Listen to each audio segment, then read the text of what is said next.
ترتیب اور میدان جنگ کے لیے روانگی. اسلامی لشکر کی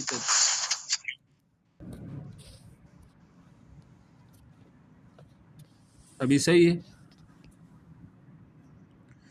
اچھا ابھی ہے اسلامی لشکر کی ترتیب اور میدان جنگ کے لیے روانگی. اس کے بعد نبی علیہ السلام نے جمعہ کی نماز پڑھائی تو وعظ و نصیحت کی، جد و جہد کی ترغیب دی اور بتایا کہ صبر اور ثابت قدمی سے ہی غلبہ حاصل ہو سکتا ہے. ساتھ ہی حکم دیا کہ دشمن سے مقابلے کی ترحال ہو جائے. یہ سن کر لوگوں میں خوشی کی لہر دوڑ گئی. اس کے بعد جب آپ نے عصر کی نماز پڑھی تو اس وقت تک لوگ جمع ہو چکے تھے، عوالی کی باشندے بھی آ چکے تھے. نماز کے بعد آپ اندر تشریف لے گئے. ساتھ ابوبکر عمر بھی تھے. انہوں نے آپ کے سر پر امامہ باندھا، یہ پگڑی باندھی اور لباس پہنائے. آپ نے نیچی اوپر 2 زرہیں پہن دی. یہ اہم سوال ہے، یہ ٹیسٹ میں بھی آیا تھا کہ آپ علیہ السلام نے کون سی غزوے میں یا کس جنگ میں، یا مثال احد کی جنگ میں کتنی زرہیں پہنی تھی؟ 2 زرہیں تھی. کتنی؟ 2.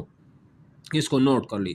تلوار حمائل کی اور ہتھیار سے آراستہ ہو کر لوگوں کے سامنے تشریف لائی.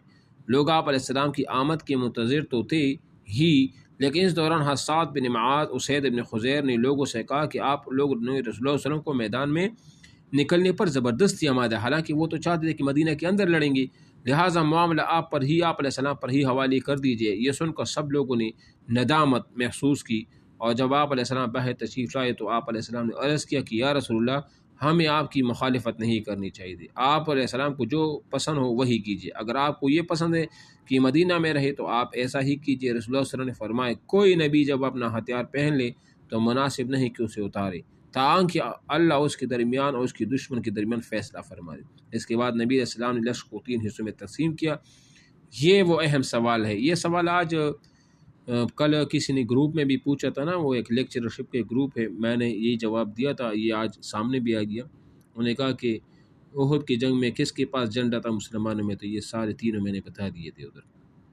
تو یہ اہم ہے. یہ مہاجرین کا جو دست تھا اس کا پرچم مصعب بن عمیر کو عطا کیا، اوس کا جھنڈا اسید بن حضیر کو.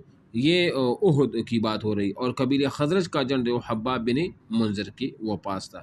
تو یہ ایسا ہے نا کہ میں آپ کو بتا دوں کہ اس میں جو انصار کا جو جھنڈا تھا نا وہ حباب بن منذر کے پاس تھا، اور مہاجرین کا جھنڈا ویسے عام یہ بات یہ بھی ہے کہ مہاجرین کا ڈنگ حضرت علی کے پاس تھا، اور جنرل کمان کا جو پرچم تھا نا وہ مصعب بن عمیر کے پاس تھا. ٹھیک ہے، یہ بھی نوٹ کر لیں. پورا لشکر 1000 مردان جنگی پر مشتمل تھا. یعنی مسلمانوں کی تعداد 1000 تھی پہلے میں، جن میں 100 ذرہ پوش تھی. 100 افراد انہوں نے ذرہ پہنی تھی اور 50 اس میں شاہ سوار تھی. یہ بھی آپ وہ نوٹ کر لیں. اور یہ بھی کہا جائے کہ شاہ سوار کوئی بھی نہیں تھا، یہ بھی ایک وہ قول ہے. اب حضرت عبداللہ بن مکتوم کو اس کام پر مقرر فرمایا کہ وہ مدینہ کے اندر جانے والے لوگوں کو نماز پڑھائیں گے.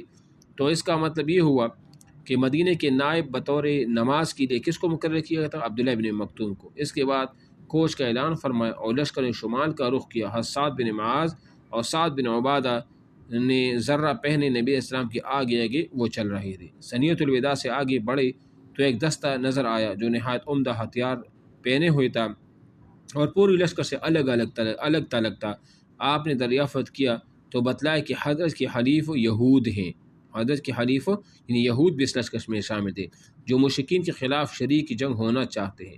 آپ نے دریافت فرمایا کیا یہ مسلمان ہو چکے؟ لوگوں نے کہا نہیں. اس پر آپ علیہ السلام نے اہل شرک کے خلاف اہل کفر کی مدد دینے سے وہ انکار کر دیا. لشکر کا معائنہ یہاں سے انشاءاللہ پھر یہ کل یہاں سے تو پرسوں پڑھیں، کل انشاءاللہ وہ تاریخ اسلام وہ پڑھیں گے. ٹھیک ہے نا، اس کے ساتھ پھر یہ پڑھیں گے. صحیح ہے نا؟ ٹھیک ہے، یہ ریکارڈنگ میں سے